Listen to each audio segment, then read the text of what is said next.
శ్రీ కొణిదెల పవన్ కళ్యాణ్.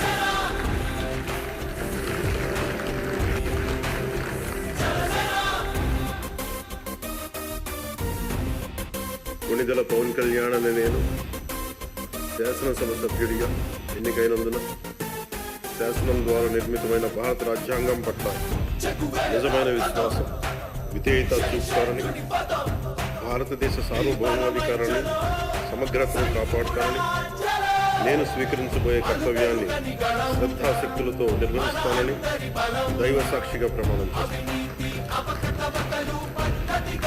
ఆంధ్రప్రదేశ్ శాసనసభ సభ్యుడైన కొణిదెల పవన్ కళ్యాణ్ అనే నేను సభా నియమాలకు కట్టుబడి ఉంటానని, వాటిని అనుసరిస్తానని, సభా మర్యాదలను పాటిస్తానని, సాంప్రదాయాలను గౌరవిస్తానని దైవ సాక్షిగా ప్రమాణం చేస్తాను.